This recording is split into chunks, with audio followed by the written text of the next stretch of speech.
It is past time we put America and Americans first.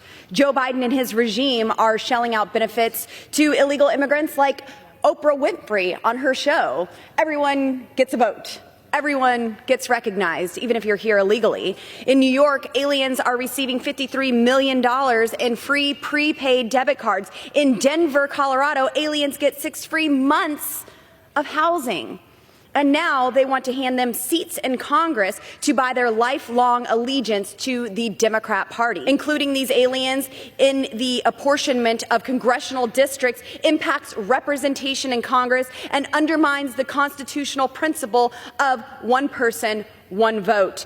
Americans deserve to have their voices fully represented, not diluted by illegal aliens. Lauren Boebert is about to get schooled by one of the most skilled Democrats in Congress, Representative Jamie Raskin. It's always delightful to hear my friend from Colorado speak. One thing that I do want to point out, however, because there might be some students in the gallery today, is that there can be no illegal aliens and there can be no green card holders in Congress, because the Constitution very clearly specifies that you must have been a citizen for 7 years before you run for the House, and you must have been a citizen for 9 years before you run for the Senate, and you must be a born U.S. citizen in order to run for president of the United States. I think that my colleagues should probably relax with some of the hyperbole and exaggeration here. After all we're saying is let's keep doing what we've done since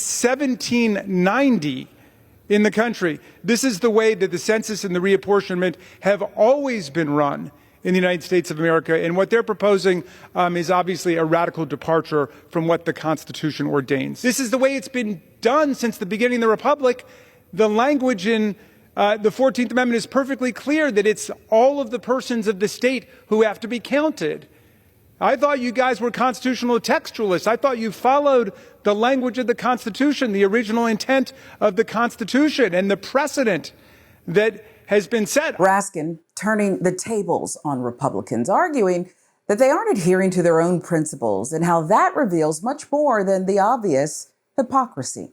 What it really shows is that they are willing to do whatever they think is necessary to get back into power and never let go, even if it's at the expense of dehumanizing tens of millions of people. You can't just say, well, I don't like what's in the Constitution, and therefore I'm going to ignore it. Only U.S. citizens of majority may vote in federal elections. That's federal law.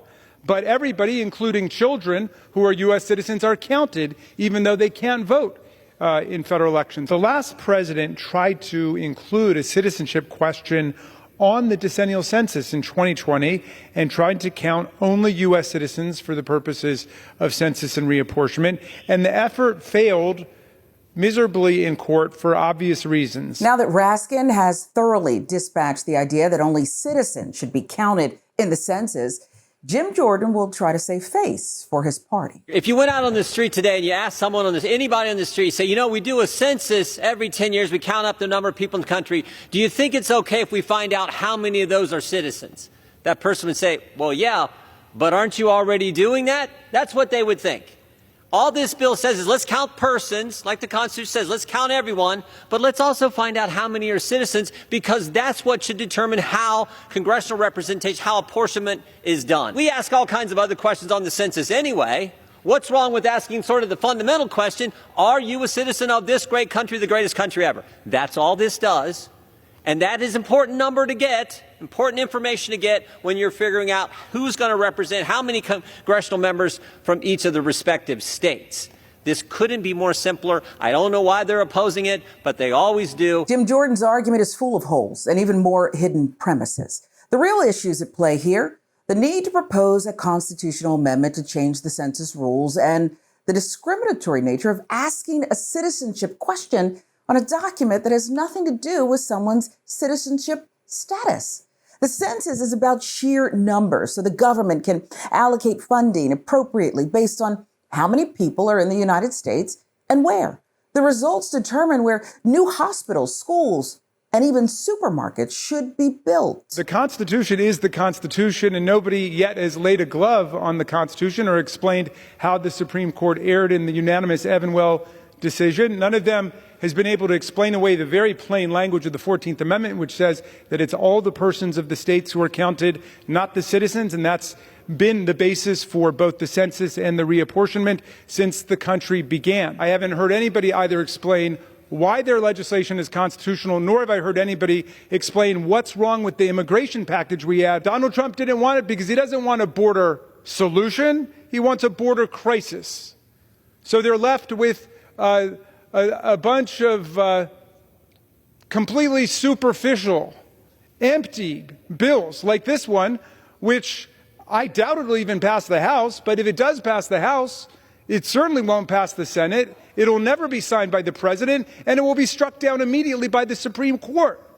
So why are we wasting our time on that? The Republicans are approaching their anti-immigration battle through the census because, well, it's the best way to link their efforts to the Great Replacement theory and the racism that underlies that theory and the proposed bill.